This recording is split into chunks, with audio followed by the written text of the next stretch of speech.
We have learned a lot from our speakers, and I know that you are all excited to learn more from the next speakers.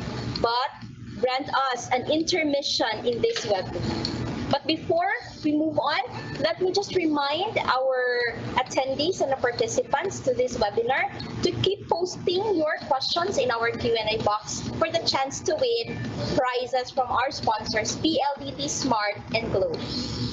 Region 7 has been gifted with talents. Last 2017, this person just made Region 7 so proud when she was afforded to be one of the finalists in the Tawag ng Tanghalan. She is now in her 4th year college, taking up BS Psychology in Far Eastern University, Manila. Would you know who she is?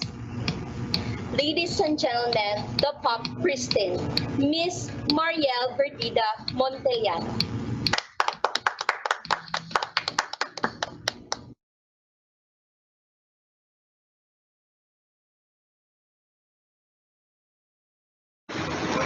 Good morning po. Thank you very much for considering me as a part of this new normal paradigm of the Department of Education. My deepest gratitude to our DepEd Secretary Leonor Magtolis Briones, DepEd Undersecretary Tonicito Umali, Director Edel B. Carag of External Partnership Services, DepEd Region 7 Regional Director Salustiano T. Jimenez, Assistant Regional Director Cristito A. Eco, and the rest of the DepEd family. Again, maayong buntag kanatong tanan. This song wishes to inspire, spread love, and nurture compassion to all who compose DepEd, especially learners like me. I hope you all like this.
Isang himala.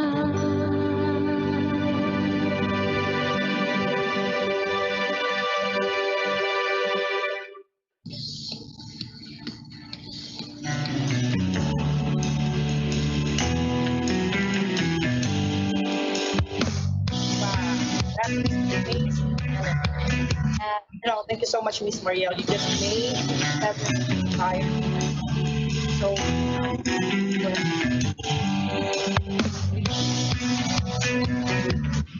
maybe next time, Sir Silvio.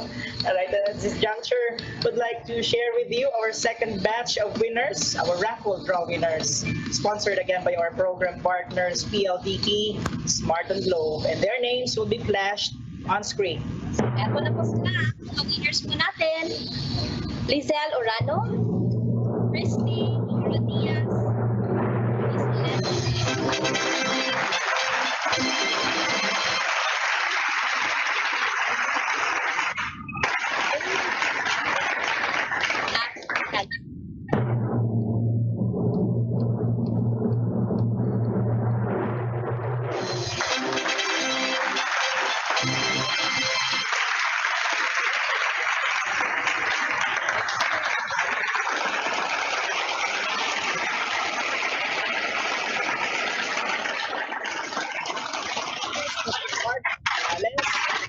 Aiza Ramos, and Minerva Aprilia.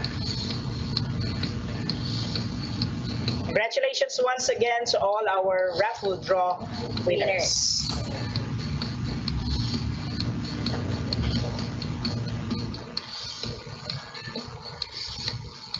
The Department of Education has been very successful in mustering varied partners and stakeholder groups throughout the history. While we exhaustively reach all possible partners, Helen, it is undeniable that our parents consisted to play a vital role in every educational frontier that we conquer. Our next speaker was a former mathematics teacher and has served as a mathematics department coordinator in one of the public elementary schools in Quezon City. He graduated with Latin honors from the Philippine Normal University, Manila, with a degree of Bachelor of Elementary Education with concentrations in mathematics, science, and English.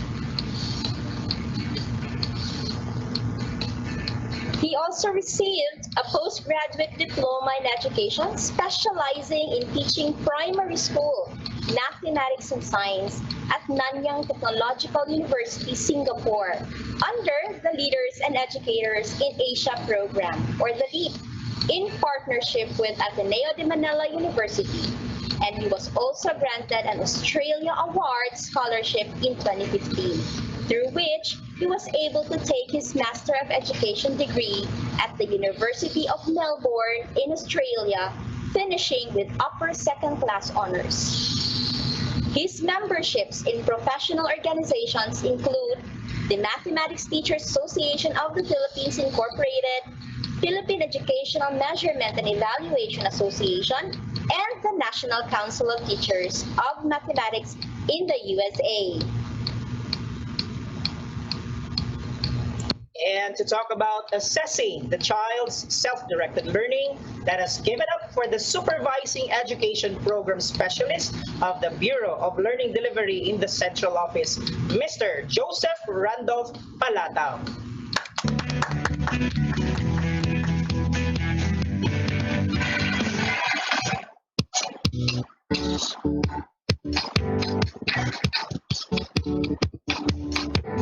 Hi, good morning, everyone.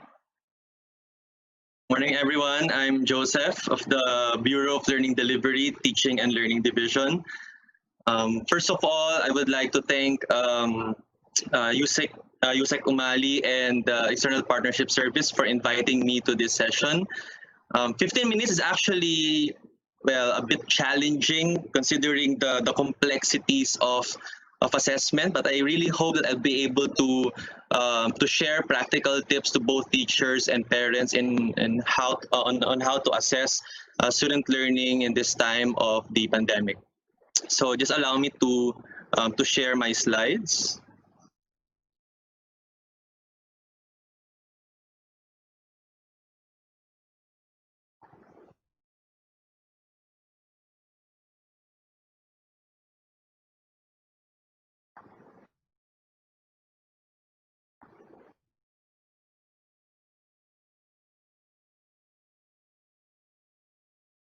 Can you see my slides? Yes, we can, Sir Joseph. Okay, thank you, Yusek. All right. So currently, we're still awaiting for that very important vaccine that will hopefully put a stop to this public health crisis that our country is currently facing. Um, but it's really important that education should continue for the benefit of our millions of learners and their families while we're still waiting for that vaccine. The situation can be very challenging, but as schools brace for school year 2020 to 2021, teachers and parents must adapt to alternative ways of teaching to ensure that all learners learn well and achieve the essential learning goals. However, unlike previous years or even decades, teaching and learning this year will definitely happen remotely. So nasanay tayo na all this time nasa loob tayo ng isang classroom, physical classroom, pero ngayon hindi kasi mangyayaring teaching and learning mismo sa loob ng bahay. I cannot actually say if teaching and learning will happen in the comforts of our children's homes or families' homes kasi depende sa mga distractions na meron, baka mamaya discomforting actually yung situation. And it might not actually be an ideal situation for parents who might be taking the role of a teacher for the very first time. So, given this situation that teaching and learning will happen remotely almost everywhere in the whole Philippines, same with other countries around the world, this actually entails an opportunity to reimagine how we can determine whether our children are actually learning or not. Hindi kasi pwede na pag nagbigay tayo ng material sa kanila, we can already expect na they will learn something, or once they get all answers correctly, they have already understood what should they be able to learn. Maraming dimensions sa kailangan tingnan both yung teacher and yung parent kung talaga bang nakukuha nung student o nung learner yung dapat niyang matutunan. And so when we deal with or when we involve ourselves with remote learning, definitely it should involve remote assessment. Now, this diagram just shows us the interaction between the learning competencies, the way these competencies are taught, and the types of assessment that we give to determine whether students are actually learning these important goals. If you look at the top portion, I placed there most of delivery, specifically face-to-face, distance learning, and homeschooling. Definitely, when we combine face-to-face and distance learning, we can already, those are actually aspects of blended learning already. But basically, this is an ideal setup for teaching and learning, regardless of whether there's a pandemic or regular teaching and learning going on inside the schools. But primarily for this coming school year, most of the families, if not all of the families, will be engaging in distance learning or even in homeschooling. So if you look at that in the middle, definitely the most essential learning competencies contain the essential knowledge and skills that our children will need to learn and develop. And developing these knowledge and skills would require a effectively designed teaching and learning activity or sequence of activities. So these activities can either be teacher-led, or in the case of homeschooling, parent-led. These activities could also be peer-mediated. So for example, sa loob ng bahay, merong, let's say, 5 children in the family, all are school age, pwede silang mag-mediate with each other, giving feedback to each other without the assistance of the parent or even the teacher. That's what we mean by peer-mediated, or even self-directed. As you've seen in my title slide, I placed there, assessor of children's self-directed learning. Definitely, the assumption there is children should be able to learn independently. However, that would depend on the readiness of each child and of course the age of each child. It will be different for younger children to really learn independently. They will need assistance from their parents and of course from their teachers. Then if you look at the right side, you have the assessment and feedback. So Later on, I will be elaborating on this portion. This is the content of my talk, actually. And then at the bottom, definitely, we have your instructional resources that will assist um, the activities that the students will be going through during the school year. So the point of this diagram is just to um, ensure that our learners must be able to focus on what is relevant.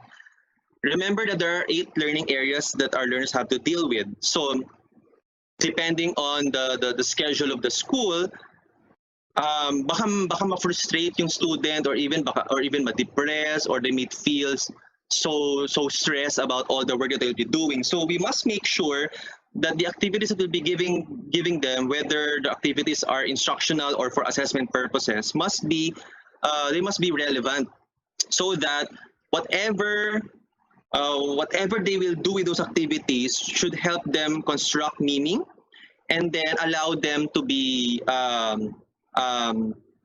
them or give them the best chance of success when they are actually assessed already.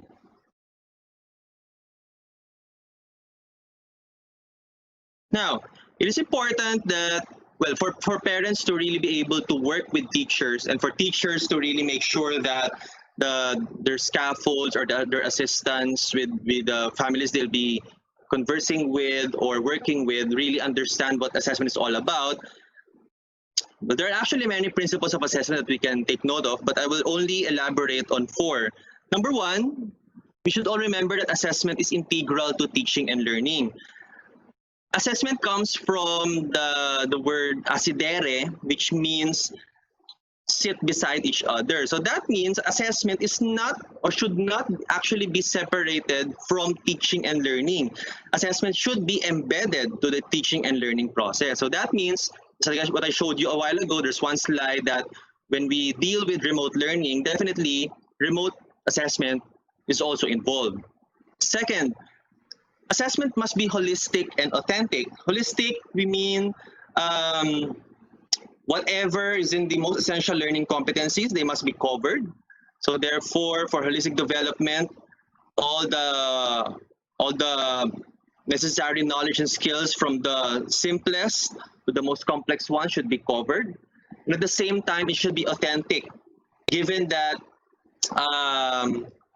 yun nga, nakalimit lang sa home ngayon yung mga bata. So kailangan relevant yung work na gagawin nila, and it should be authentic. So for example, if we want them to write an essay about something, why not write an essay about kung kumusta sila ngayon na nasa bahay lang sila, hindi sila nakakalabas, something like that. Or in terms of mathematics, they can look at data provided by DOH and then analyze patterns on the data, then try to write a paragraph about it. So, ganong klase sana siya ng authenticity. Kasi we want to maximize their time as much as possible doing relevant and authentic work. Third, shared responsibility. Staying true with the purpose of this webinar, di ba? Brigada Eskwela. So definitely, assessment must involve the commitment and the collaboration of the teachers, the parents, and of course the learners then. And then lastly, positive impact. So when we assess our learners, we should not only look at what they are not doing well, but we must also focus on what they're actually doing well and how we can extend that further so that they could actually develop more complex skills or higher order thinking skills. Now, I will elaborate more on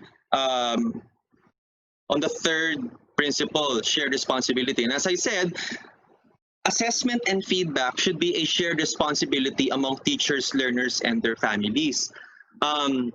Considering na reduced ngayon yung instructional time or yung contact time ng children with their teachers or malalesen pala in this coming school year, definitely malaki magiging role ng parents dito. So, kung ano man yung ginagawa ng mga students sa bahay, kailangan, sabi nga ng mga ibang speakers kaninang kasama ko, kailangan na monitor mabuti nung parent kung talaga ba nagagawa ng maayos yung work na dapat nilang gawin, and ano yung quality ng output na nagagawa nila. Mahalaga ring makita yon.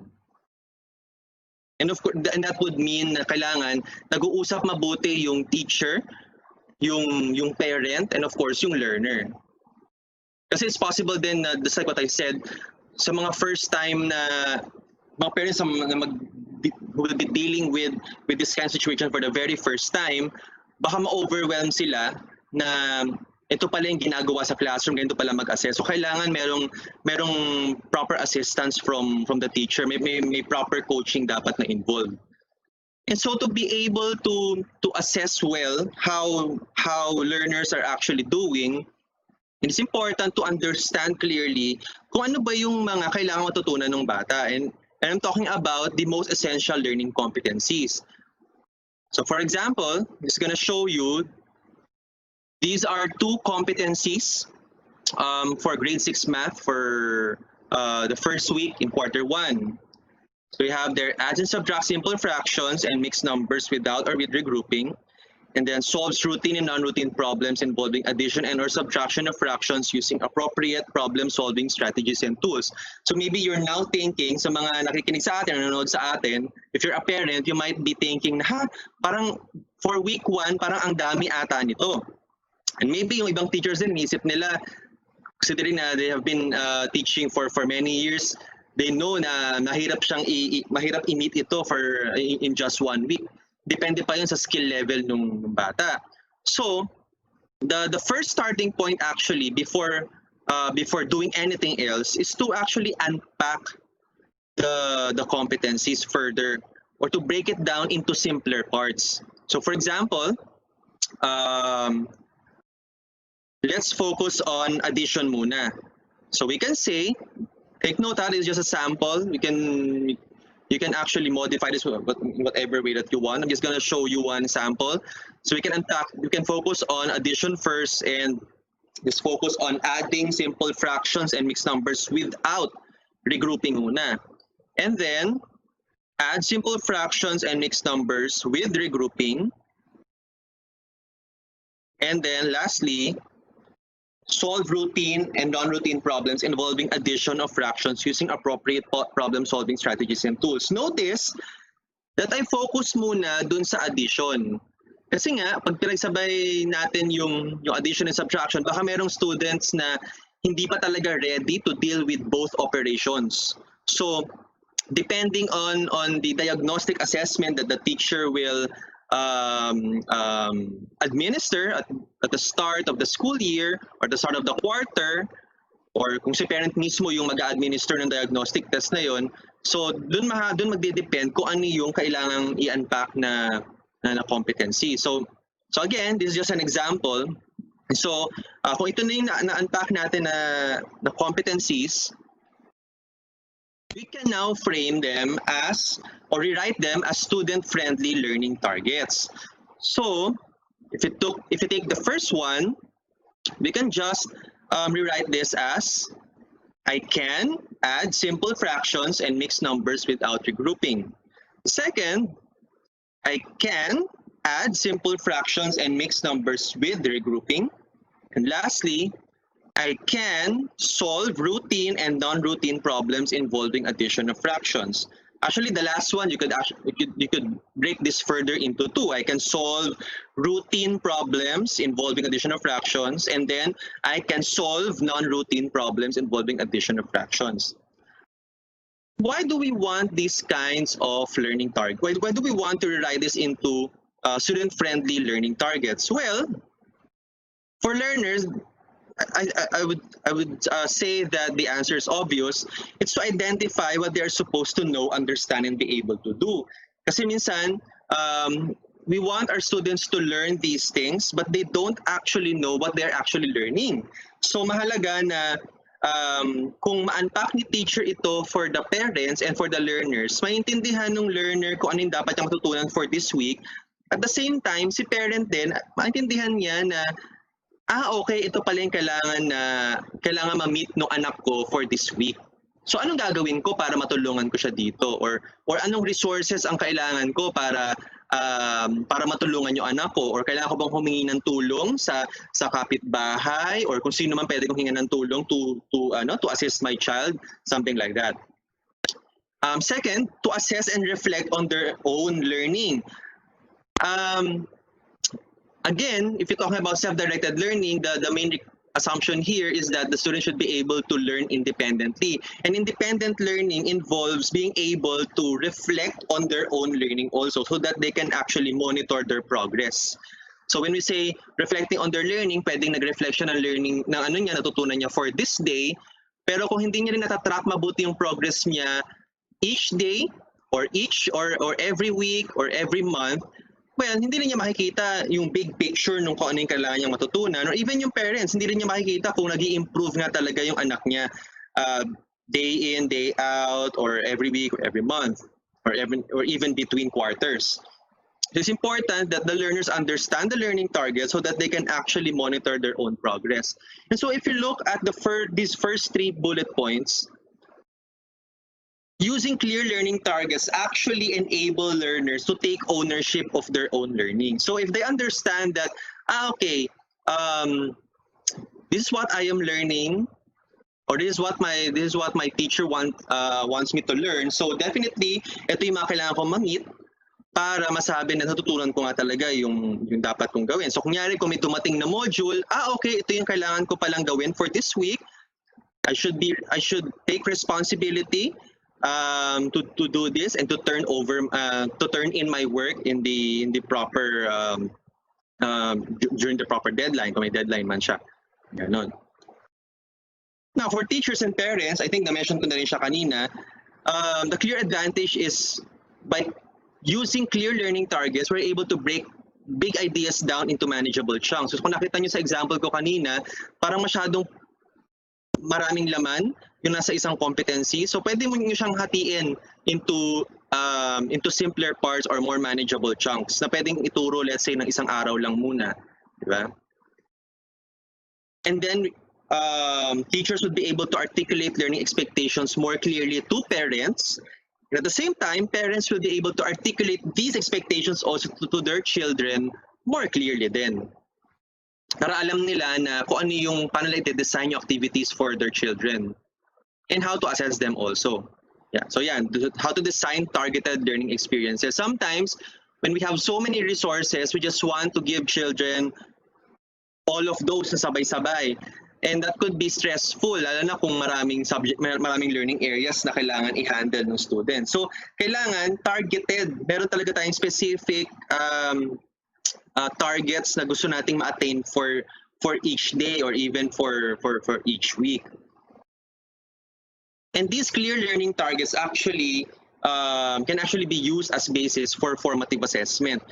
When we say formative assessment, these are ongoing forms of assessment that help us determine whether our students are learning or not, and they do not actually affect grades. So ang purpose na talaga ng formative assessment is on learning. Natututo ba talaga yung anak ko? Kung hindi, okay, let's try again. Parang ganon.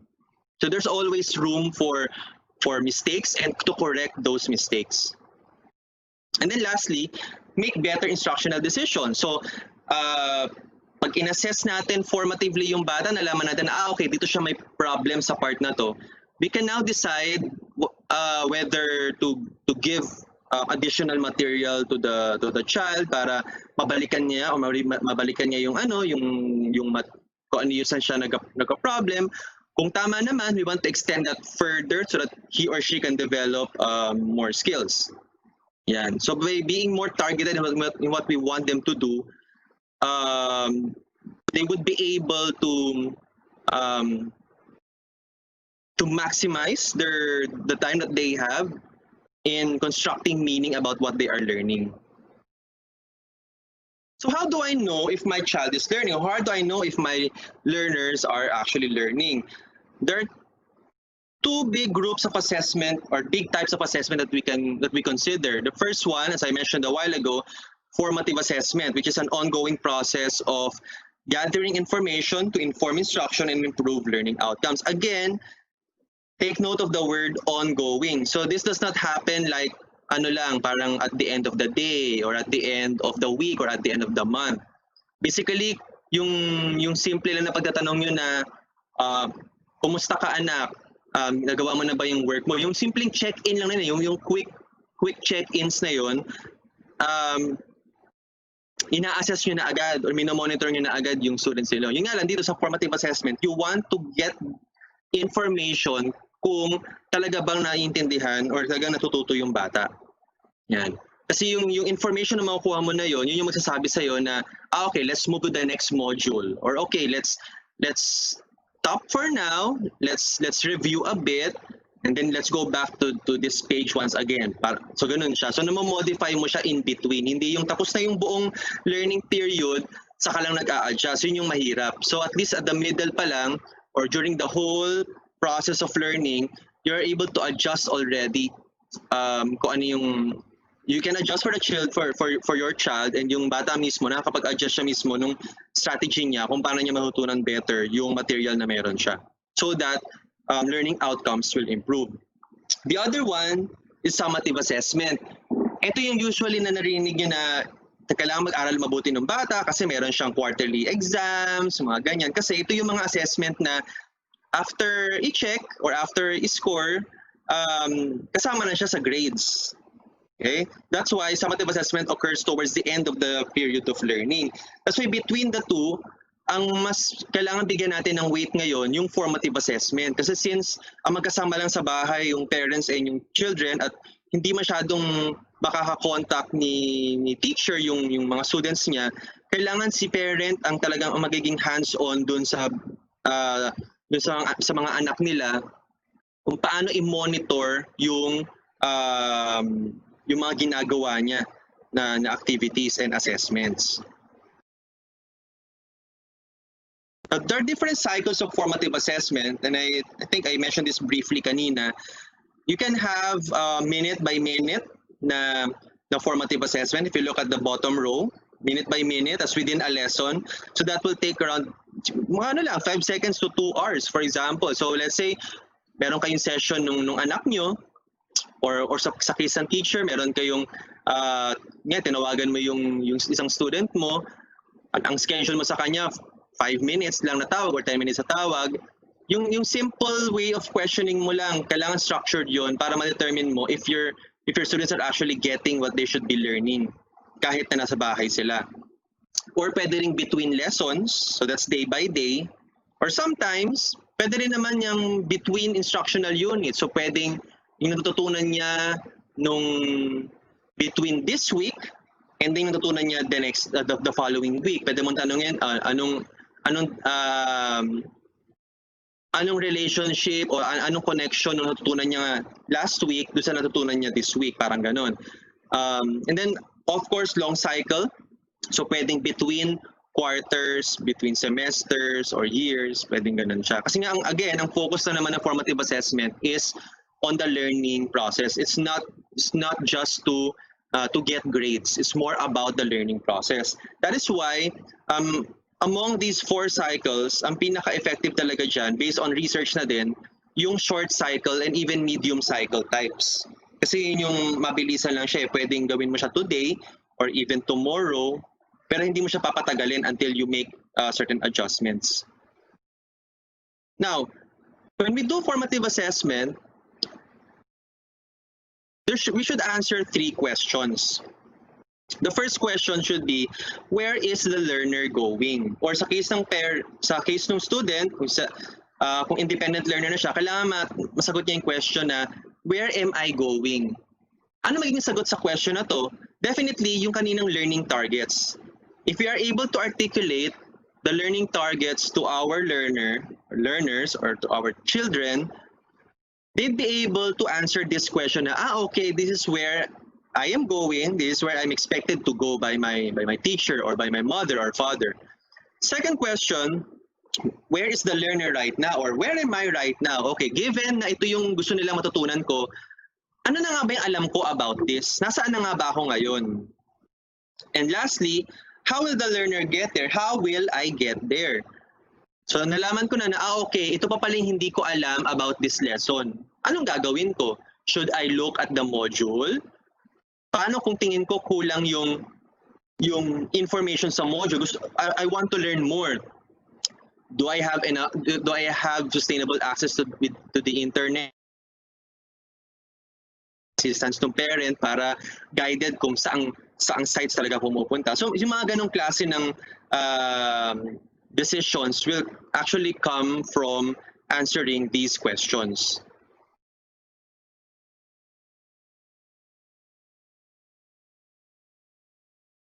Now, to answer where is the learner right now, here's a sample self-assessment.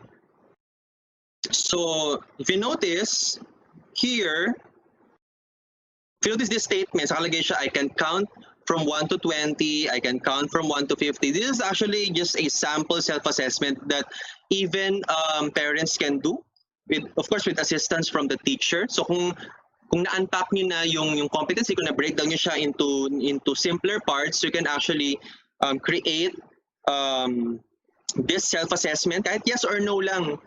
Notice that the statements are already in I can form. So I think I forgot to mention that a while ago that when you write learning targets, it must always be in I can form. I can do this, I can understand blah, I can explain this or that, blah, blah, blah. So this is one sample self-assessment that you can actually ask your learners to do.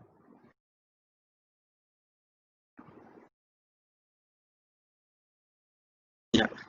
Now, baka kasi ang question, okay, sige, sumagot yung student ng yes or ng no. Paano ko talaga malalaman kung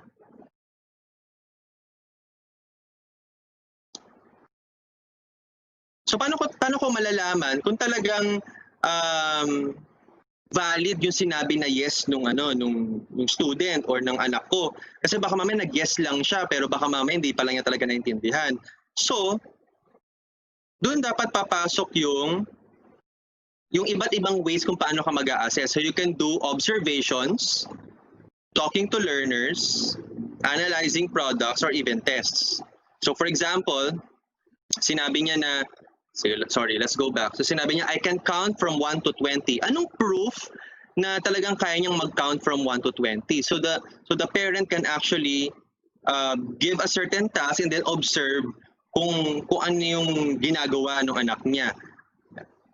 Basically, medyo mahirap siya kung si teacher ang mag-observe kasi you have to do it via video call, which might be difficult to do. Or you can actually talk to learners. So aside from observing, syempre, just by looking at what your children are doing, hindi naman ibig sabihin nun na you can actually determine kung ano yung naiisip niya. So you can talk to the learners to determine what they're actually thinking about what they are doing. Or you can also analyze products. So kung meron silang dinro, or let's say nagbigay ka ng certain topic, magsusulat sila ng yung sinulat nila mismo, you can analyze whether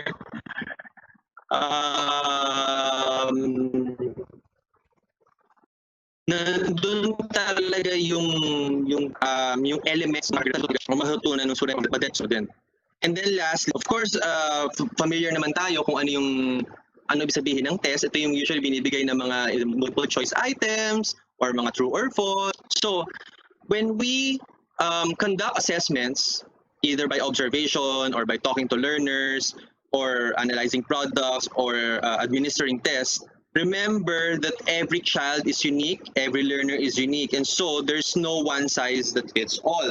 So hindi pwede na test lang ibigay natin. Kasi there are some knowledge and skills na hindi ma-measure ng test lang. So pwede mo siyang gawin by observation. Pwede mo naman i-determine by observation or by talking to the learner or by analyzing yung output nila. Yun. Again, as I mentioned, definitely itong first three, yung first two, especially observation and talking to learners, might be difficult for teachers who are yung malayo sa students nila. So kailangan talaga ng help dito nung parents. Kung ano man yung na-observe nila, hanggat maaari dapat sinusulat nila, ito yung observations nila, and then sa kanila nire-report dun sa teacher. Now, when we so given the concept that I showed you just now, we can actually implement this even at the comforts of your home. So we can use this teach, assess, interpret, and adjust framework or model. So for example, we will use the competencies or the learning targets that we unpacked a while ago. So let's say you will teach LC1. Notice na ginamit ko dito LC1, hindi learning target 1, but learning competency 1 kasi itong bunch na to, pwede siyang i-break down into those learning targets. And then afterwards, or during the process of teaching the learning competency or the cluster of learning targets, you assess using formative assessment. Again, remembering those 3 questions I showed you a while ago. And then, you interpret anong ibig sabihin nitong sagot ng student ko. So for example, nagbigay ka ng 5 item, yung the usual na 5 item na exercise. Nakakuha siya ng 4 out of 5. Anong ibig sabihin ng 4 items na naitama niya? Anong ibig sabihin ng isang item na naimali niya? Remember that kung merong 5 items at na-perfect yun ng bata, it's not enough to say na, okay, very good, let's move on to the next. Dapat ang question natin dyan, ano yung nagawa niyang tama, baka siya nakakuha ng 5? Or another way of looking at it, bakit kaya siya naka-5? Baka naman sobrang dali nung items ko. Baka naman napakadali nung activity ko na hindi na siya match dun sa ability level ng anak ko o ng student ko. So dapat ganun yung continuous na reflection sa part ni teacher and also nung parents, so that when they interpret kung ano ibig sabihin ng mga scores na yan or information na yan, kaya nilang mag-adjust dun sa next nilang gagawin. So when adjusting, yun syempre, posibleng may magbago na dun sa next na ituturo na learning competency or set of learning targets. So pag nagturo na ulit, ganun ulit, assess, interpret and adjust, then teach ulit, interpret and adjust, teach and assess, interpret and adjust. Okay? So this is what we actually mean by formative assessment as an ongoing process. Because if you look at this whole diagram, embedded na dyan yung formative assessment. Hindi mo siya gagawin lang at the end of the day or at the end of the week. Kailangan siya embedded all throughout the teaching and learning process before you reach the summative assessment. Remember, ang summative assessment, maraming kinakabahan dyan na students kasi alam nila, gagradean sila dyan. So para ma-lessen yung pressure, dapat dito pa lang sa mga to, itong diagram na to, kailangan naka-embed na mabuti yung formative assessment, and they're able to correct their mistakes and actually learn from their mistakes and correct their mistakes and actually determine how to improve their study strategies, before reaching the summative assessment. All right. Now, I kept on talking about gathering information through formative or summative means. Actually, the bulk of what I just said is on formative assessment. But what do we do with formative and summative assessment results? I mentioned kanina na kung si parent, obserbahan niya yung anak niya, susulat niya yung observation niya, sasabihin niya sa teacher ng anak niya, and then, para saan yun? Definitely, these results must be used to provide feedback. And this feedback must be timely, personalized, constructive, and actionable. When we say timely, kaya sabi ko nga kanina, huwag niyo nang intayin na matapos yung buong lesson at the end of the day bago kayo magbigay ng feedback. Pwede naman na pag nakita niyo may something missing dun sa kanyang sinusulat or something is not going well with the learner or napi-feel niya frustrated siya, pwede ka nang pumasok agad and provide support for the child or for the learner, di ba? Especially na yung si parent talaga mismo nakakakita kung ano yung ginagawa nung anak niya. Personalized, we mean kung meron kang 5 anak sa bahay, syempre yung feedback mo sa isa hindi pwedeng pare-pareho sila kasi iba-iba ang pace nila eh. So pag nagbigay ka ng feedback sa isa, remember, hindi lang pwedeng very good lang. Kailangan malaman ng student anong ibig sabihin ng very good na sinasabi mo sa kanya. Or pag sinabi mo, ay mali yan, dapat malaman niya bakit siya mali. At kailangan maisip nung anak niyo mismo, siya mismo yung makadetermine bakit nga ba siya mali. Kasi it's not actually helpful for the student you will tell him or her that this is wrong without actually explaining kung ano yung reason. So that will make the feedback personalized and actually more actionable para alam niya anong gagawin niya. And then, feedback must also be constructive. So hindi pwede na yung feedback ng iba minsan na, ay ano ba yan, bakit di ba maintindihan yan? That's a no-no. You must focus on what's in front of you, kung ano yung pinapakita ng gawa niya, and then maybe you could reframe yung ano niya, kung yung thinking niya na, okay, look at this, look at what you wrote here. Do you notice something? Do you notice something wrong? Do you think this is correct? So para to actually engage the student or your child or your children in reflective thinking. And so I'm presenting to you this 3-level model of feedback. I know this is small, but I will magnify this a bit.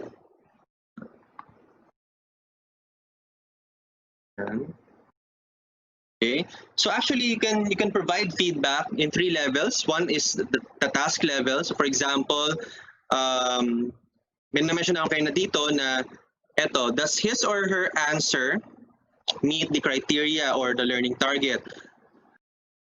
Itong isang question na, is his or her answer correct or incorrect? So if it's correct, hindi ka dapat mag-stop doon. You could ask, ano ba yung ginawa mong tama, bakit ka correct?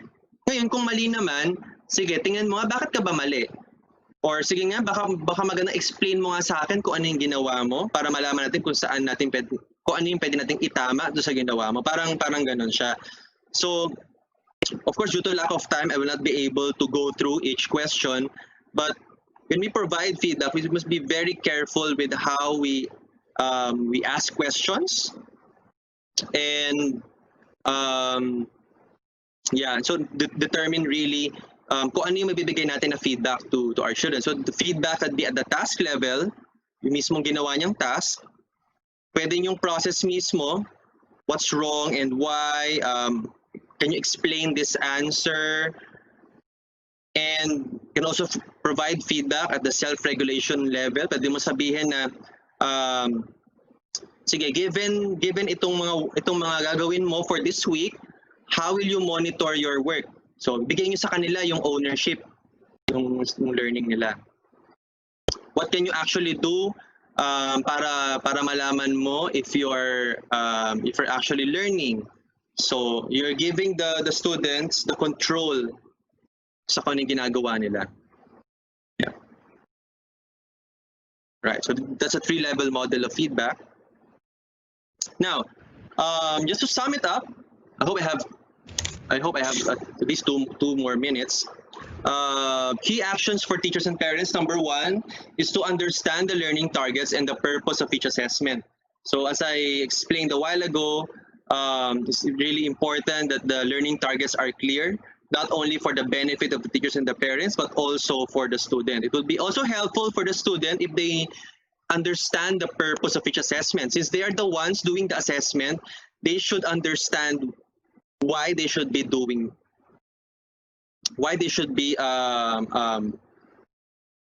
answering or doing that assessment. Second, use informal observations, discussions, checklists, photos or videos, and other methods to identify the child's strengths, interests, and needs, and the ways in which he or she participates in everyday activities.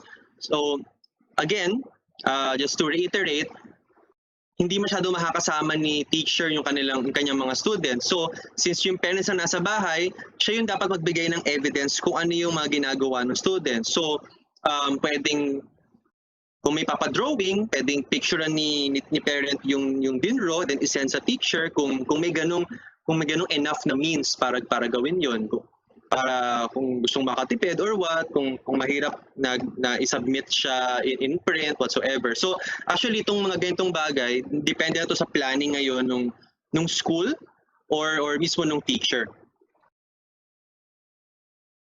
Third, provide feedback whenever necessary. I think I already stated this enough in the previous slides that it should be done all throughout the teaching and learning process, so that the student can actually adjust right away what he or she needs to do. Then fourth, share insights regarding the results of the assessment, including the child's strengths, interests, and challenges in daily activities. So we should not just focus on ano yung ano yung score ng bata. Kasi ang scores minsan limited lang yung kaya niyang ibigay eh. Kailangan tingnan din natin ano yung mga strengths ng bata dito sa kanyang mga sinagutan. Malalaman ko ba kung ano yung strengths niya, ano yung mga weaknesses niya?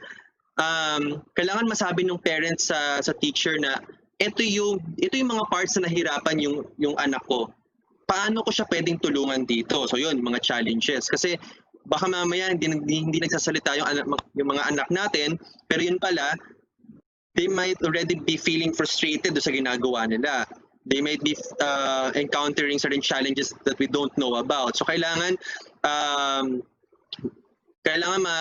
tutukan natin yung mga anak natin, and then we share those insights with the teacher. And then the teacher din naman must be able to provide some tips dun sa parents kung paano niya i-guide or to put back on track yung kanilang anak. And then lastly, engage in a discussion of priorities and the focus for next steps. So yeah, so this is similar to the fourth point that siguro magandang mag-schedule lagi si teacher and yung parent kung kailan sila pwedeng mag-usap or mag-meet through video call kung kaya man to discuss kung ano yung mga dapat gawin ng bata for this week, ano yung mga resources na pwedeng tingnan online or offline. So this is more on planning na for subsequent lessons. Yeah. So ano ba yung role ng technology dito? So definitely when we sa dinami-dami ng pwedeng resources na meron tayo, we could have laptops or using your smartphones.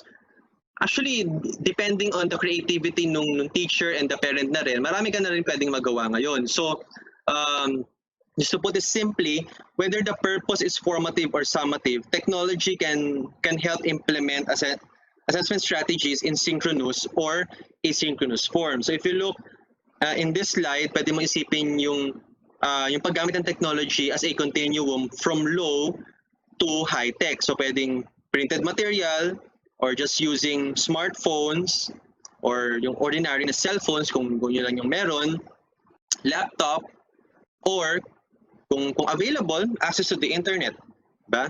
So in the synchronous form, pag sinabing synchronous, yung in real time, parang ngayon, in real time, nagkakausap kayo nung parent or even nung bata, assessment and feedback may be done via direct phone call, through live chat, or even video conference. Ganun. Kapag naman hindi possible na mag-meet at the same time, assessment and feedback can be done using email or texting or using any digital learning management systems. Yeah. So just to encapsulate everything, there are many ways by which we can assess our learners and how to find out whether they are actually learning or not. And we can actually use or maximize the use of technology to do this. What's really important is to stay true with the principles of Brigada Eskwela, and that is to really ensure that the teachers and the parents collaborate together for the benefit of their children. So I hope that all of these things will, there are still so many things that I can share, but I hope itong mga share ko ngayon can already help you with your planning for this coming school year. Thank you very much.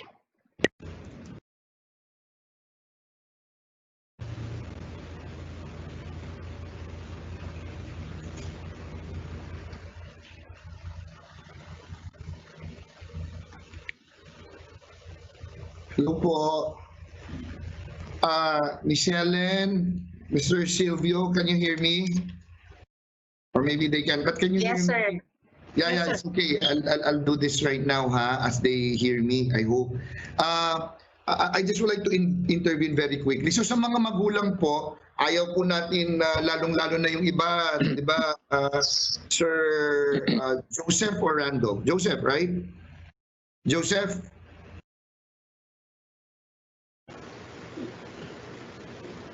Yes, Yusek, si Joseph po. Yeah, Sir Joseph. We don't want to intimidate our parents dahil baka hindi po lahat ay lubos na naunawaan yung sinabi po ni Sir Joseph. Pero klarong-klaro, paski yung bahagi, Mami Daddy, the live po tayo ngayon. Pasensya na kayo ha, Mami Daddy, ito yung kagandahan din ng live. Pero allow us to deviate in some form with the program kasi ang mahalaga naman na iintindihan po natin yung napag-usapan na rito ngayon. Kinder to grade 6, ang mga magulang po natin, lalo naman po mga maalam naman ng mga magulang natin, palagay po namin ay hindi lamang yung pagiging effective learning facilitator, magmo-monitor po lamang para masiguro na yung bata nag-aaral. Nakikita po namin na marami tayong mga magulang na pwede pa rin po maggabay sa ating mga anak doon sa mismong itinuturo. Pero iba po yung usapin pagdating ng junior high school at senior high school. Baka pagdating doon, hindi na natin naiintindihan dahil algebra, physics, chemistry, medyo paano nakikita ng magulang hindi naiintindihan ng aking anak. Ginagamit niya yung mga assessment methods na sinabi ni Sir Joseph, hindi pa rin naiintindihan. Wala silang, kung online, kung meron silang access sa technology. Si ARD Tito, nandito. ARD Tito, can you hear me? Yes, sir. Yes, sir. Tito, paano yun? Kung hindi naintindihan ng bata. Mami, Daddy, makinig po tayo ha. Kunyari, hindi natin naintindihan. Nakita mo, hindi rin naintindihan ni Mami at ni Daddy, nanay at tatay. Anong gagawin ay ARD Tito? Nandun. Pero nakakabasa naman siyempre si Mami at si Daddy, pero hindi lang na ipapaliwanag ng mahusay dahil hindi sila ganun kagalingan sa math. Anong gagawin, ARD Tito? Ni tatay at ni nanay? Actually, sa ating context, USEC, tungkol doon sa distance learning, ang ating parents or si kuya o si ate ay kinokonsidera nating support part ng ating support system sa bata. Sa panahon na sitwasyon na ganyan na si daddy, si mami, si tatay, si nanay, hindi nila masyado maipaliwanag sa anak, no? Ang laman ng isang curriculum, pwede ito niya gawing i-contextualize or kung i-connect yung buod ng isang lesson doon sa actual na nangyayari sa bahay, sa community, or sa environment ng isang bata. Ang galing Tito. Ang galing Tito. Tito, pero paano Tito? Kunwari, algebraic expression. Kunyari ganon. Word problem. Simple lang. So, paano nila makokontakt si algebra teacher? Kung may access sa ano. Di ba meron tayong ganitong pamamaraan? Go ahead, Tito. Yes, sir. Actually, isang paraan natin na pwedeng gawin ni mama o ni tatay, i-text si teacher.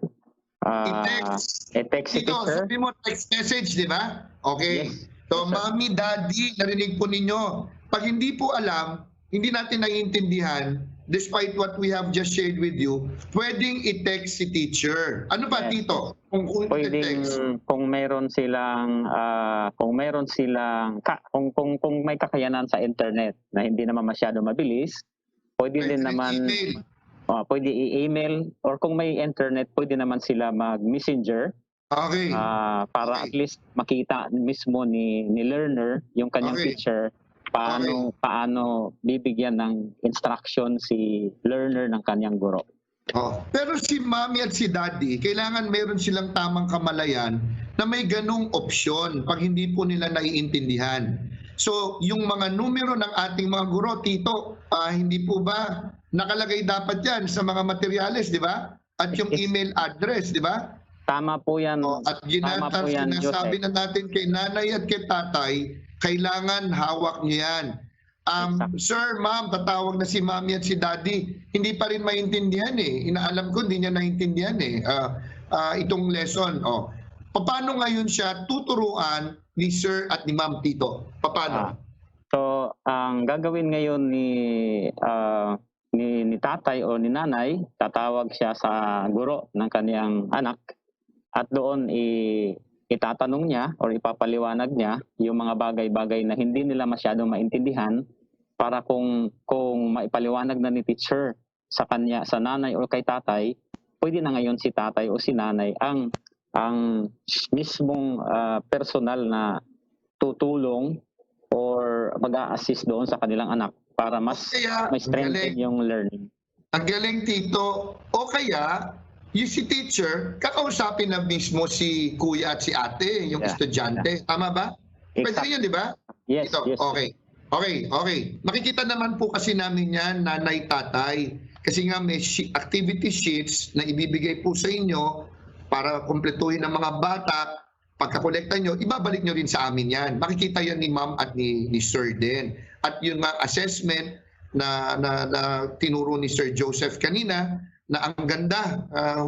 Bigyan mo ako ng kopya nun, Sir Joseph, ha? Pwedeng gamitin ng mga teachers at ng mga magulang natin.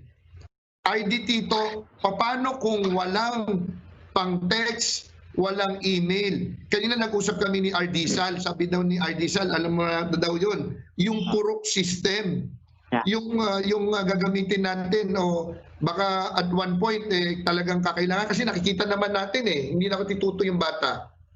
Pupunta ba si teacher doon sa bahay ni kuya at ni ate, observing all the safe social distancing and the protective equipment gagawin natin, o kung walang sapat na teacher, may community learning facilitator ba tayo? Walang teknolohiya, Tito, walang pang-text. Ano mangyayari, Tito? Sa panahon or sa mga sitwasyon na ganyan, ang gagawin natin ay may nilatag tayo na purok system na kung saan si teacher ay kailangan niya malaman ilan sa mga estudyante niya within that purok or within that area ang may challenge sa specific na lesson. Tapos hindi kailangan ni teacher pumunta sa bahay-bahay, no? Kung mayroon si barangay maipapagamit na espasyo na enough compliant tayo sa social distancing, pwede naman si teacher at si learner or si parent, no, si learner upuan yung mga challenges nila sa kanilang klase, pero hindi pwedeng hindi mag-observe sa social distancing at other health protocol para mas ma-strengthen or para mas maipaliwanag ni teacher or mas matulungan yung mga bata. Ang galing. So, ang mahalaga po, mami, daddy, nanay, tatay, kasi narinig po natin yung kanina, baka ma-intimidate po tayo. I don't mean any disrespect, mami, daddy, dahil ako rin sa ngayon, bagamat hindi po sa pagbubuhat gaano ng bangko, ay paborito ko ang matematika. Pagdating na sa calculus at trigonometry, kailangan na nating magbasa rin ng kaunti, o geometry. Pero maintindihan ko pa rin yan, kaya ko pa rin ituro sa mga anak ko. Pero kung wala akong oras, walang oras si daddy at si mami, yun po yung pamamaraan. Kailangan maunawaan po natin. Si Sir Edric naririto na. I just would like to say, mami, daddy, napakaganda po ng sinabi ni Sir Joseph. Pero ito po ang pwede nating buod sa sinabi po niya, ay clear learning objectives, mami, daddy. Pagsimula ng linggo, meron po kayong makukuhang learning plan. Madali naman pong maunawaan. Ano po ba yung mga layunin namin na matutunan ng mga bata? Where do we want to go? Parang yun ang sabi ni Sir Joseph. And then, dapat makita po ninyo, dun po sa learning plan, meron pong kasamang curriculum po yun. Nandun yung mga learning weekly learning plan po namin. Yung po yung mga self-learning modules. Yung po yung gagamitin. At pagkatapos po noon, kailangan alam natin paano ma-achieve itong learning objectives na ito. Sabi ni Sir Joseph, how will we get there? Ano ba yung pamamaraan? Lecture ba? Makikinig ba sa radyo, sa TV? Yung self-learning modules ba? At pagkatapos po yung tinatawag nga niyang assessment. Ang assessment, mami, daddy, simple lamang po yan. Yun po ipamamaraan para po malaman ninyo, mami, daddy, kung natututo nga ba yung bata. May pamamaraan po tayo dyan. Yung activity sheets, makikita ninyo, sabi kanina ni Sir Joseph, marunong ba siyang mag-count by twos? Meron pong pamamaraan. Pag hindi nyo kaya, mami, daddy, yung sinabi ni ARD Tito, yun po yung mahalaga. Kailangan maintindihan natin to, mami, daddy. Mahalaga po ito. At yung feedback, sabi ni Sir Joseph, when necessary, that is always necessary po, dapat naman. Bibigyan natin ng feedback si anak. Kung alam natin yung math, hindi niya nasagot. Pero marunong naman siya mag-multiply, divide, addition at subtract. Pero nung pinagawa niya yung 8 divided by 4 plus 2 times 18 minus 2, mali yung sagot niya. Dahil pala, hindi niya alam yung prinsipyo ng MDAS, multiplication, division, whichever comes first, addition and subtraction, which have mga prinsipyo po yon, Mami, Daddy. Parang gano'n, so kailangan bigyan ng feedback. Kaya pala hindi nakuha dahil careless lang pala ang aking anak. Hindi naman dahil sa hindi niya nauunawaan. At mga bagay pong ganon, mahalaga po yun. Salamat po, Sir Joseph ARD Tito. Sana po na-contextualize po natin yung napakagandang lecture pong yon. Si Sir Edric na, God bless you all. Thank you, Sir Joseph. Good job. Thank you very much po.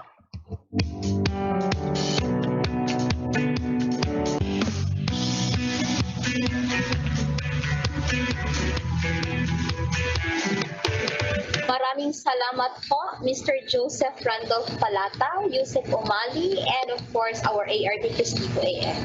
This is but just a demonstration of how they share responsibility in assessing our child. And we would like also to remind at this juncture, yung mga naging winner po natin sa raffle draw, they can actually claim it, and our program management team shall coordinate with them. Okay, so the what's and the how's in the assessment of learners will bring us into another question as to how should we drive for love of self-directed learning. And to discuss further, help us welcome back Mr. Edric Mendoza.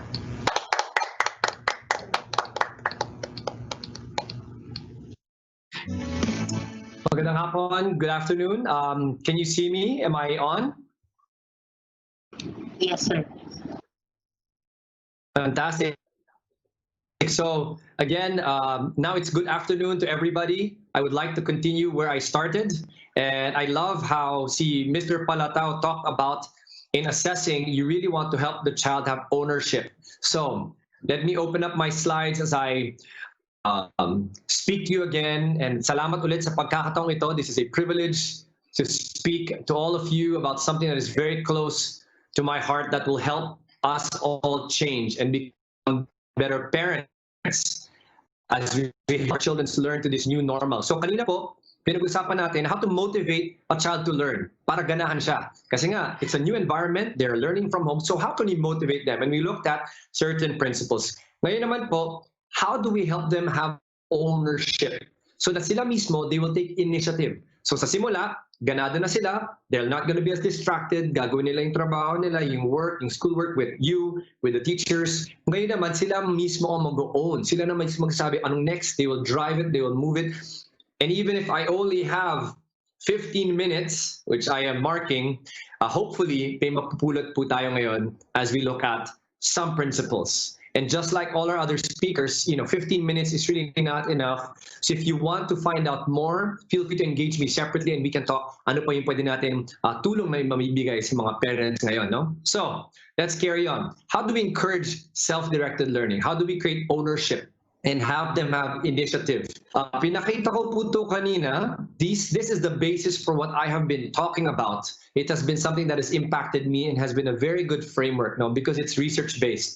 How children learn best. Yung kanina po, we talked about these first four, and now to help a child have ownership and initiative, to become self-directed, not just motivated to learn, hindi lang ganadong mag-aral or gawin yung trabaho, pero kundi sila mismo they will own it and really want to drive it forward. Ito na po yung apat. The next four, they need to experience what they're studying firsthand.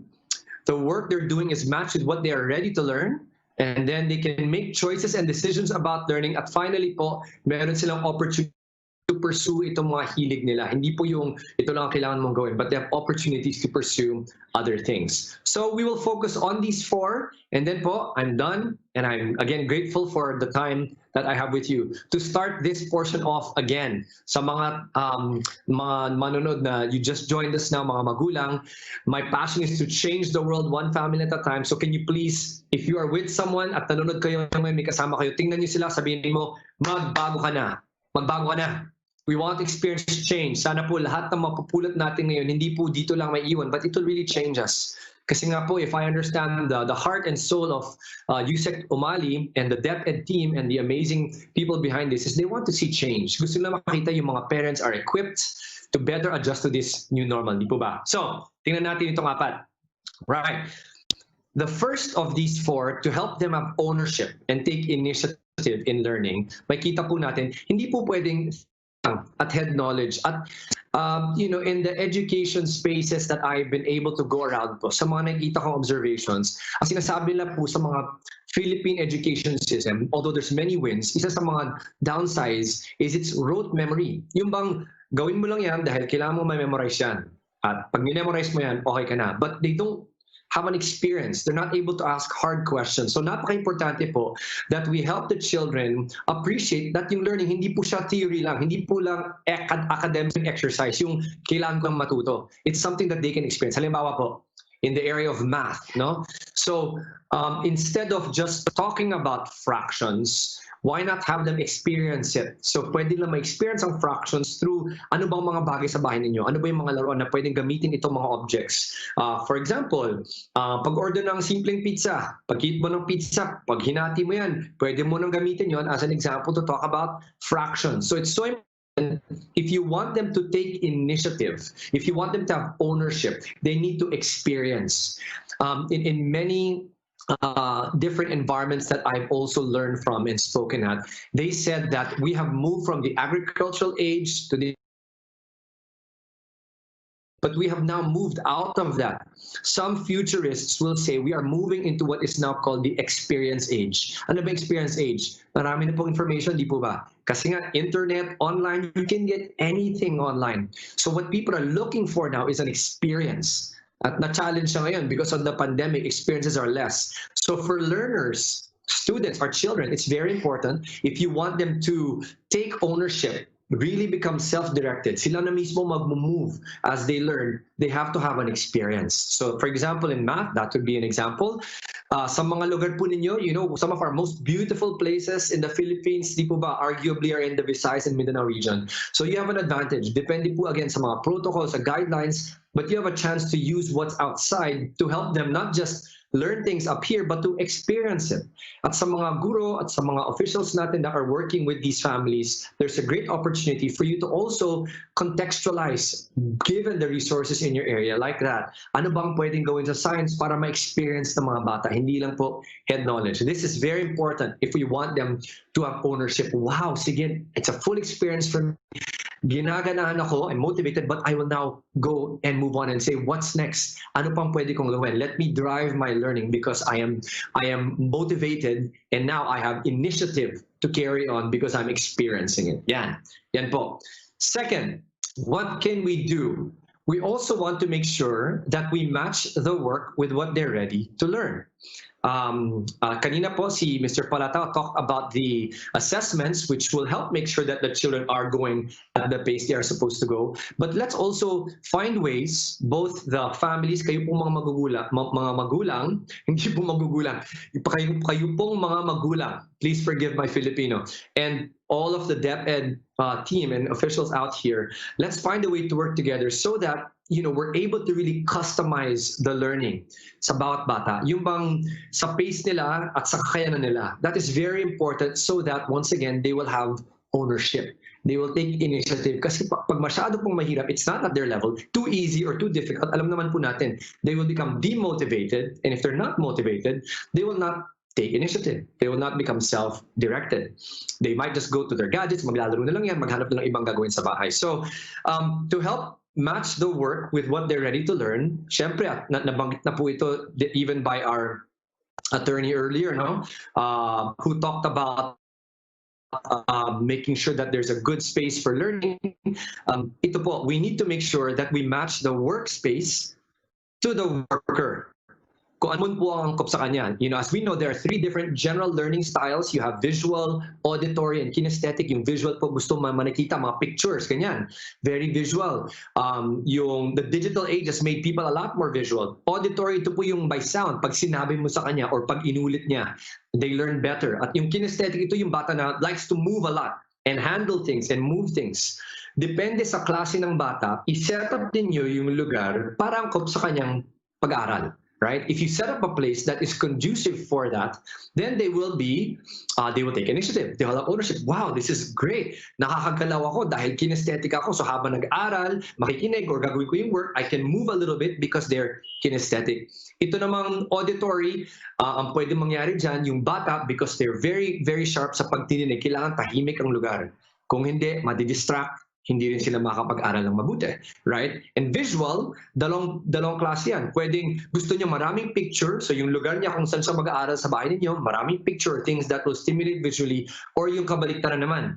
Baka ma-distract siya sa dami ng picture, so iwasan mo, keep a clean desk space.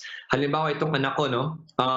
As an example here, this workstation is very clean and cluttered. Not cluttered, yung mga kailangan lang na gamit. Kasi part of what you will need to have in your workstation and workspace, kung ano man ang itsura nito, kung ano man ang itsura ng bahay natin, dahil alam po natin sa panahon ngayon sa Pilipinas, iba-iba yung itsura ng bahay, di ba? Ang iba mas may kakayanan, ang iba medyo struggling. So, ang importante, hanggat makakaya, hanggat maaari, as much as you can.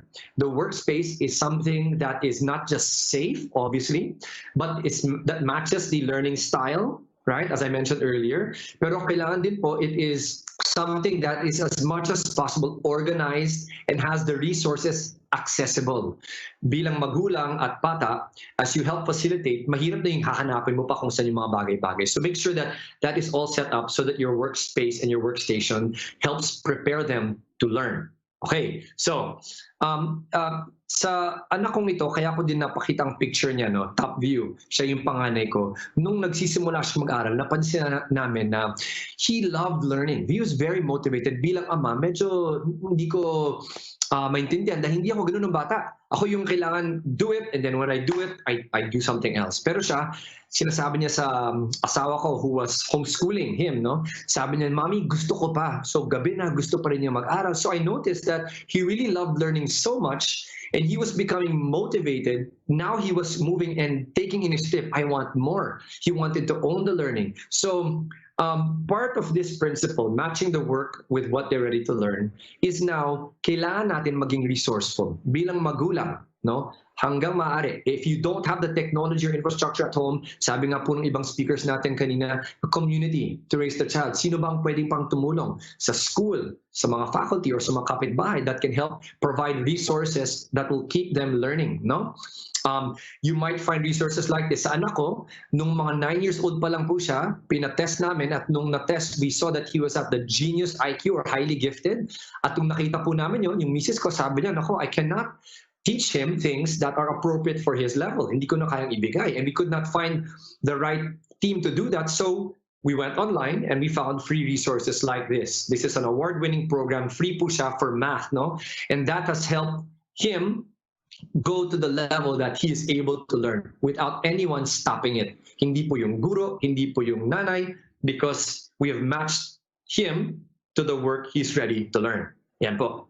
So you want to find out, work with your teachers, and tanong yung mga questions na, ito bang bata habang ina-assess, medyo mabagal ba, medyo mabilis? Hanapan nyo ng paraan that the work you give them is matched so that there's no great frustration.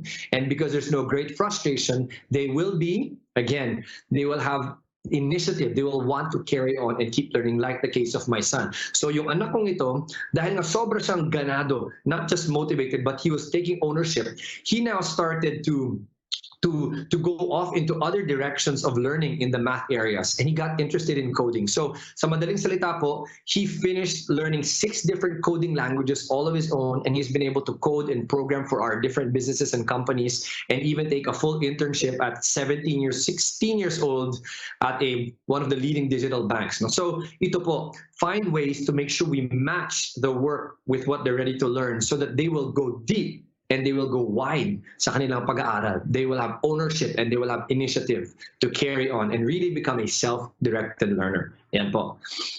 Next, number 3. Number 3, ito po, no? If you look at the business worlds, some of my favorite speakers are people like Daniel Pink.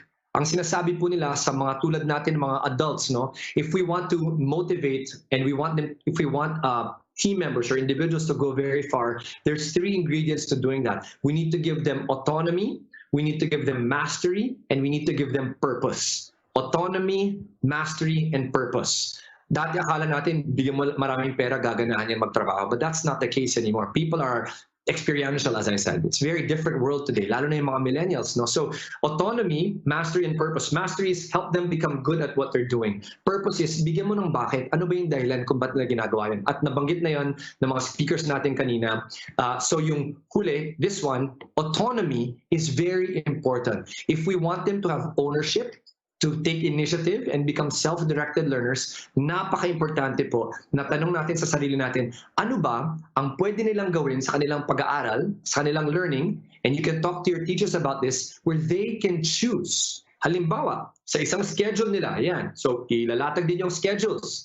Nabanggit na kanina ni Yusek Umali, kasama ng ating mga RDs at ang speaker na si Mr. Palatao, no, na you want to clarify the learning goals. As you do that, ang pwede niyong gawin is you ask yourself, alin ba dito ang pwedeng ang bata ang magdidesisyon?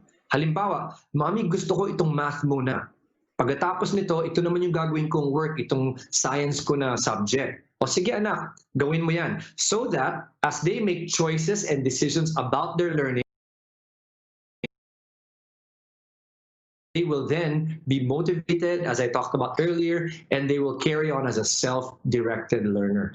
They are co-creators, if you will, sa tech space, no? Co-creators of the learning. Hindi po yung sinusubo lang sa kanila. They're actually involved in saying, I'm making choices about the learning, and therefore, I will carry on. There's ownership. Yan po. Last, the fourth principle I want to give you is this. If we are to help encourage self-directed learning, that they will have initiative and ownership.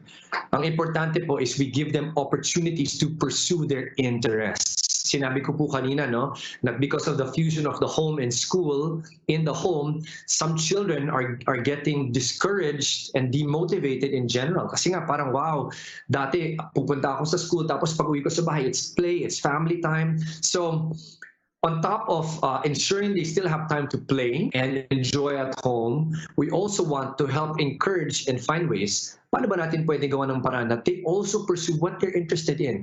At ang pwede natin gawin dito, halimbawa dito sa picture na ito, may kilala akong nanay na yung bata mahilig sa dinosaur. Ito naging hilig niya, di ba? Interest niya. So to help them become self-directed, to help them have ownership, ang ginawa ng nanay, kung ano ang natututunan ng bata sa science, sa math, sa language, sa Filipino, yung school na to, Christian, so pati Bible, ang ginawa niya, sige anak, halika, you can play with the dinosaur, and as you learn about the dinosaur, ipasok natin ngayon ang mga learnings mo sa science, sa math, at alam mo yung bata, wow, his eyes came alive and he really loved the learning and he took ownership. He kept saying, I want more, what's next, what can I learn dito sa mga subjects na ito. So I would encourage you, mga magulang, you want to create opportunities to pursue anong hilig nila at pwede mo ngayon ipasok doon sa kailangan nilang i-cover na academic subjects. Yan. That's how you want to do it so that they can become self-directed. Right? They will want to keep going. So, ang encouragement ko, work with your teachers, again, sa school, at hanapan nyo ng paraan. Even as you set up the goals for the week, na binanggit kanina, no? Isipin ninyo, what things can they own? They can now decide, ito yung gusto kong gawin, nanay, tatay, and also, what are their interests na pwede mo ngayon ipasok so that they will fuse what they enjoy with what they are supposed to cover. Yan. Opportunities to pursue interests. Ito naman pong example, may isa akong batang nakilala, naging interesado sa slime. So, kahit, simpleng bagay lang, slime lang yan. So, hahaluin mo. So, yung nang sa simula, yung mga magulang, parang ano tong slime na to? Di ba? Parang wala namang silbi to eh. But because they wanted to help the child become self-directed, take initiative, have carry on. Ang ginawa nila ngayon, sabi na, sige, kung gusto mo ng slime, ang gawin mo, pwede naman tayo mag-online, di ba? Kawa ka ng slime, at sa mga ginagawa mong slime, pwede ka ngayon mag-buy and sell or magbenta ng mga ginagawa mong produkto. So as the child was learning slime, they also use a little bit of the academic subjects like science, kung paano ba pwedeng ipasok yun sa learning. At dahil hilig na hilig ng bata yung slime, naging hilig niya ang science subject. At hindi lang science, pati math, kasi kailangan niya matuto mag-add, mag-measure, ganyan. At nung pinasok niya yun, naging side blessing pa noon or naging side advantage noon, itong opportunity na to, naging small business ng bata.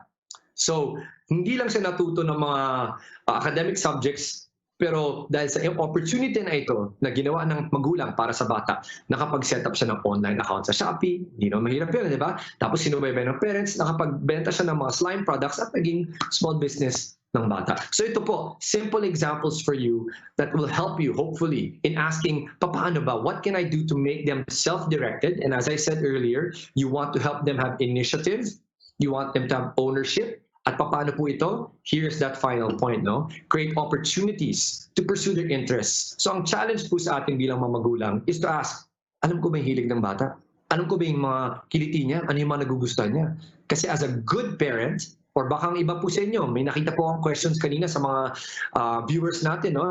Hindi naman kayo yung magulang, baka kayo po ay isang guardian or someone working with the family. So kung sino man po is the one overseeing the child, please go into their world and look at what they're interested in. Kasi po, pag nakita niyo yan, you can now help that become the opportunity to pursue the learning and become self-directed. Yeah. So, final po, isa pang bonus. This is from one of our leaders dito po sa Happy, sa association po namin. Ang paalala po niya, as a bonus, if we want to encourage self-directed learning, encourage questions and competence. Ano pong ibig sabihin nun?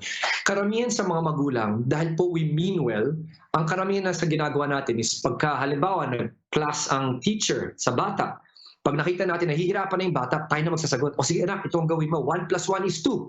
Yan, parang hindi ka naman mahirapan.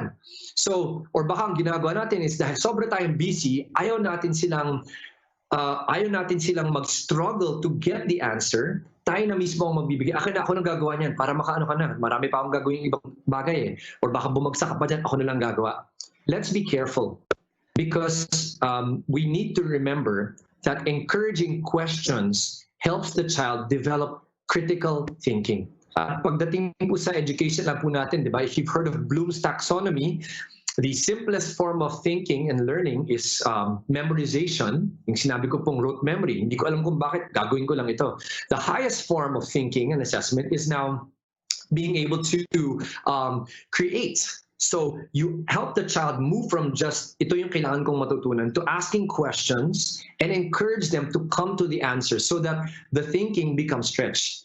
And as they do that, as I was saying earlier, if the thinking is stretched and they're able to do this, we will develop self-directed learners. They're learners who have depth. Hindi po yung mabababaw lang ang natutunan nila. They're not just memorizing, but they actually have depth. And that is something we want to encourage lahat ng mga magulang natin sa Pilipinas ngayon. Ano? So encourage questions. At sa mga magulang, let's be honest, baka sa iba sa atin sobrang busy, ayaw natin sagutin ang mga tanong nila. If we stop answering these questions, ang iisipin ng bata is, hindi na lang ako magtatanong. Gagawin ko na lang ang sinasabi sa akin. And that will also, once again, destroy the ability to think and go higher in their thinking process. Kailangan nila ma-develop yung ability to ask hard questions. Bakit nga ba ganito ito? So that as they do that, then they can go to the answers that are essential at kailangan natin sa buhay na ngayon. No? Pandemic, problema. If everyone said, wala, ganito na lang ako, ano mangyari sa atin? But the people who will thrive right now are the people who say, ano bang pwede natin gawin? What are the things we can do better? How can we do it better? What are the opportunities na kahit mukhang problemado na lahat, meron yan eh. So, encourage them to ask questions. This is a very powerful life skill. Finally po, encourage competence more than completing. Di ba? Marami sa mga magulang, basta makapagtapos, okay na ako. Talaga, yun lang po ba na ang ating ambisyon sa mga anak natin? Siguro, ang mas magandang ambisyon or mas magandang pangarap sa ating mga anak is that they develop the skills necessary to do well. Competence po. Hindi lang yung makatapos. Sige, makatapos ka ng grade 1, okay na tayo. Sana po, as we work with our children so that they become good, whole, self-directed learners, we need to encourage competence. Halimbawa po, pag nakita natin yung bata nag-aaral, imbis na sasabihin natin na, wow, ang talino mo naman, anak. Diba? Maybe yun ang love language nila, so words. Imbis na yun ang gagawin natin, we need to encourage competence. May isa pong researcher, a PhD, her name is Carol Dweck, galing po siya sa Stanford University. At ang sabi po niya, her term is, we want to encourage a growth mindset, not a fixed mindset. Pag sinabi mo pong matalino ang bata, ang isipin ng bata, oh, matalino ako. So, kung may mga opportunity or may mga bagay na gagawin siya na baka ang isipin ng magulang or ng mga kamag-anak or ng teacher o ng kaklase na hindi siya matalino, hindi na niya gagawin. So, instead of having that fixed mindset, we encourage competence. Alam mo anak, ang sipag-sipag mo mag-aral. Yan. You highlight the competence, the character behind what they are doing so that they can now apply that in any situation. Pwede lang gawin yan sa kahit anong bagay.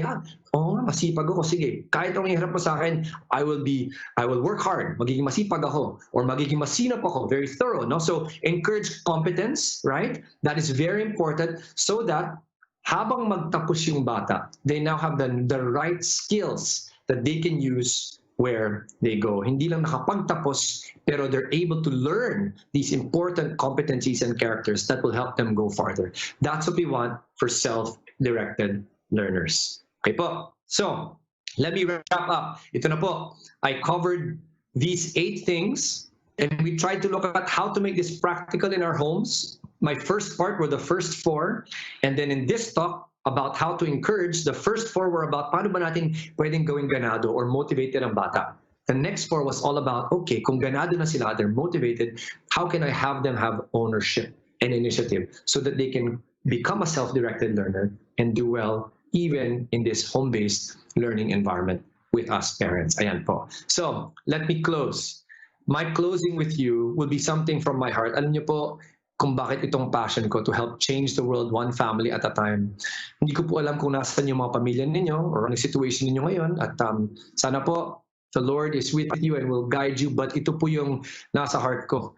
I realize that no other success in life can compensate for failure in the home. Kaya po napaka-importante, because of this pandemic, we have a great opportunity to influence our children in the home, whether they are our actual children or we are guardians or relatives to the children. So let's remember that. Sa Filipino po, ito na yung best effort ko in translating this.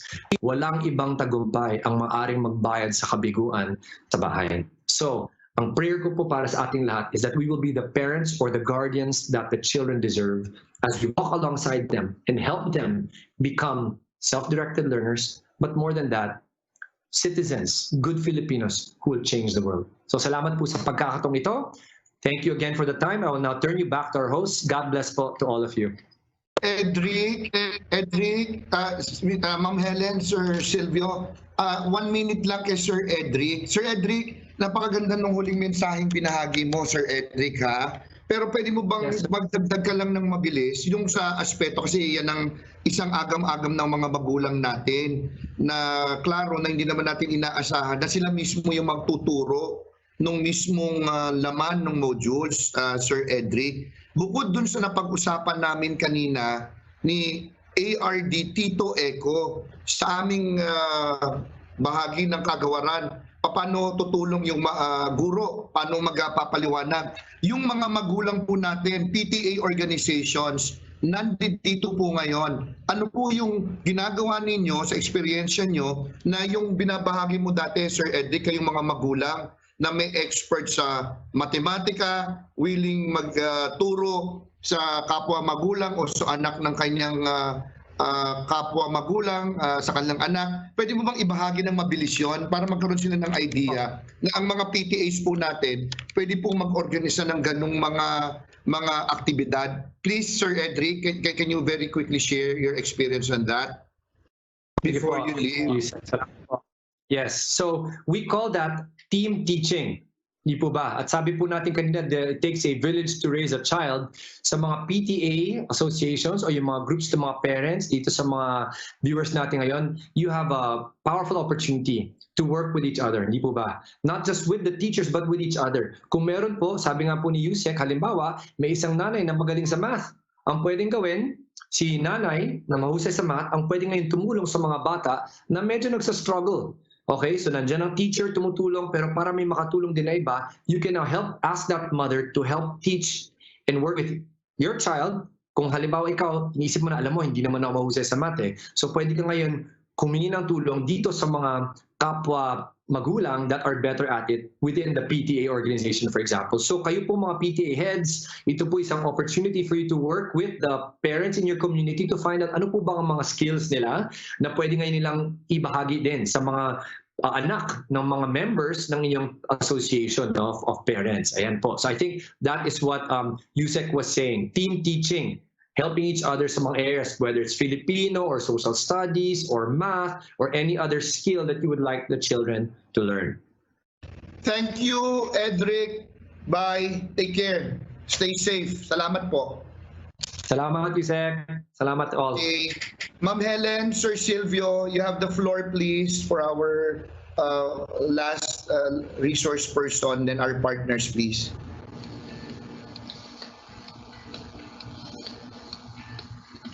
That was definitely a deep dive on our crucial role as drivers for the love of self-directed learning. Thank you once again, Sir Edric, and of course to Undersecretary Umali for reinforcing our discussions.